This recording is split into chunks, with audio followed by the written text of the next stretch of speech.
What's good, YouTube? Flash Peace back for another video. Alright, so we got the Indiana Fever, or Chicago Sky, fall to the end of Indiana Fever, 83-91, behind a strong game by Aliyah, Boston, Caitlin Clark, who can also throw in Kelsey Mitchell.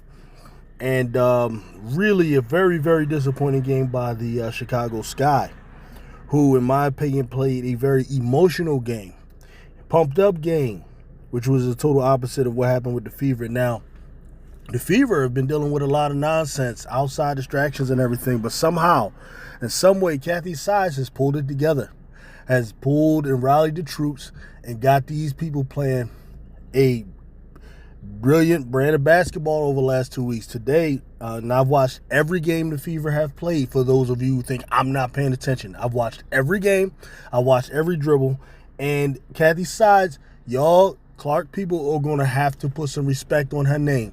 All this talk about Bluter coming in and you need to get rid of her. I heard all types of stuff. No, Kathy Sides got the team playing the way the team needs to play. She's went from this whole nonsense that everybody wanted, which was Caitlin Clark ball, you know, where you take Caitlin Clark and you turn Aliyah Boston into Clint Capella, and you turn Alyssa Smith into Tucker, and you turn Kelsey Mitchell into what? Whoever played with Harden, you know, in those years. Okay? No. What they did was she went to a team-oriented style where everybody touching the ball, passing the ball, they're getting more team assists. It's not centered on one player. You know what that does? That frees up Caitlin Clark to do this. Caitlin Clark went out there and played a game, no pressure, no forcing. The game just came to her. She picked her spots, was able to make shots when she's open, was able to get to the rim when she was open without extra attention. And that there allowed them to secure this win. You're talking about 4 of the 5 starters were in double figures. That's what you're looking for.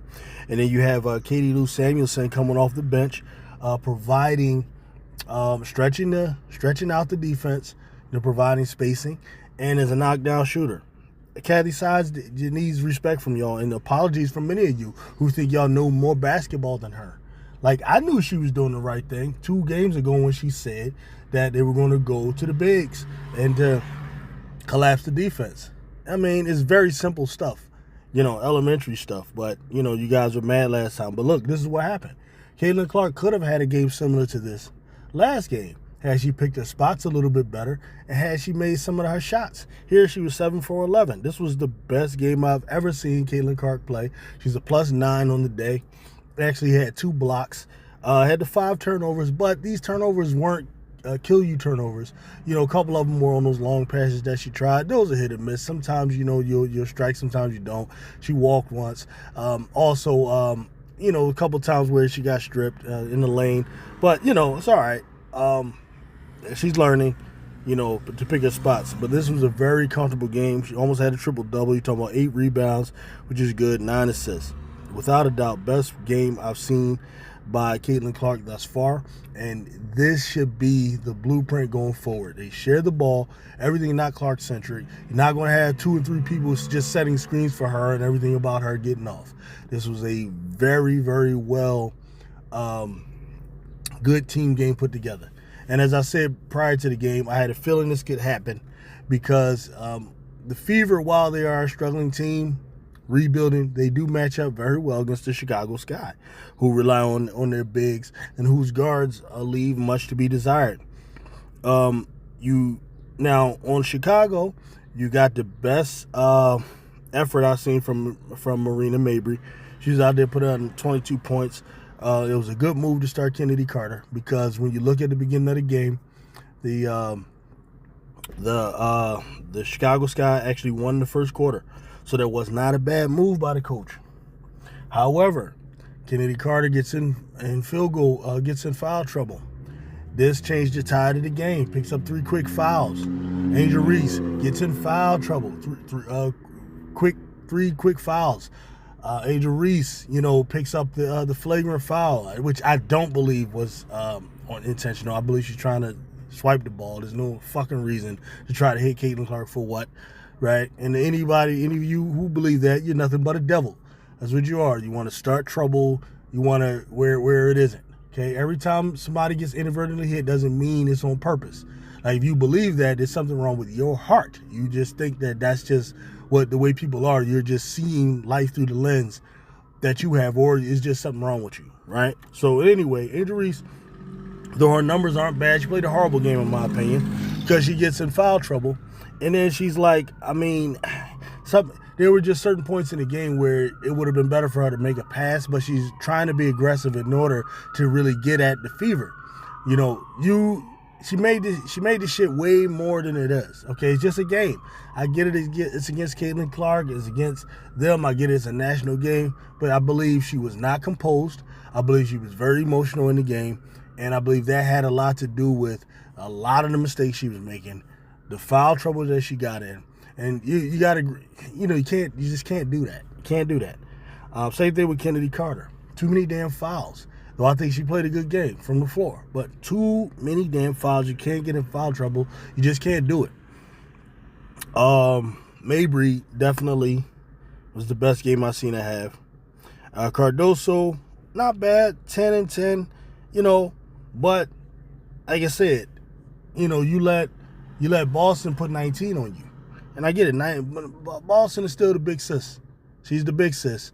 And y'all, Clark fans, you gotta stop disrespecting Aliyah Boston. This is the second game on the road now. She put in a hell of a dominant double-double. 19 and 12. I don't want to hear no more. 19 and 14 rebounds. I don't want to hear no more disrespect of Aliyah Boston from y'all. All right, Kelsey Mitchell, 19. Kelsey Mitchell is the best creator on your team. She's better at handling the ball. I like the fact that they have her and Caitlin sharing the ball. Caitlin, yes, is a great passer at certain times, all right? But I'm telling you, Kelsey Mitchell is the best shot creator on the team as far as getting her own shot. She has the elite speed to run with a Kennedy Carter, and she has, that skill set. And she allows Caitlin to get more comfortable, all right? Stop making it all about Caitlin. Make it about the team. And then you'll see the better Caitlin. As I said, Caitlin played pressure-free in this game. That's the point. You want to take pressure off of her. Whereas Angel Reese created her own damn pressure. She created her own damn pressure in her mind. I don't want to see that, Angel. Camilla is still getting her feet under her. 10 points is cool. Dana Evans, man. Dana Evans really, in my opinion, played a big part in them losing. I believe she had a horrible fourth quarter. She still doesn't take enough three-point shots to me. She's missing too many damn bunnies, man. Dana Evans, I keep seeing her get into the lane. She's missing floaters. She's missing bunnies. She's got to be way more efficient than that. And then there were times at the end of the game where, she's looking for Marina Mabry. I saw her holding the damn ball for, damn near 10 seconds waiting for Mabry to get open. And you had Kennedy Carter right there open. I don't know, does she have an issue with Kennedy or what that was, but, them two on the floor together didn't play well. I don't know if it's the fact that she started Kennedy over her but the team don't have time for shit like that. Just because you got replaced by her, so now you don't want to pass her the ball. Come on, man. Kennedy Carter was cooking. She had 18 points. And her and Mabry were playing equally as well. And actually, I would say Kennedy played better than Mabry because you're talking about Kennedy played 9 less minutes and scored 18 points to Mabry's 22. Those are the types of things that killed the team. Diamond Shields, in my opinion, doesn't get enough minutes. You could give her some. Man. I don't know. It's up to the coach to figure that out. Lindsay Allen, she had 27 minutes, 2 points in 27 minutes. You cannot have that. Missing too many bunnies, man. And I had a feeling this could happen. Because you figure the Fever are a team that has a front court that can match Chicago's front court. And, Smith and Boston can match Cardoso and Reese. And then you got the Fever have the better backcourt. Who wouldn't take Caitlin Clark and and Mitchell over Evans and Mabry? You know what I mean? In most cases. So, Chicago has a lot of work to do because now You know, Indiana Fever has won 5 games. Chicago's still sitting at 4 games, man. What is this, like a 3 or 4 game losing streak now? They better get this shit together.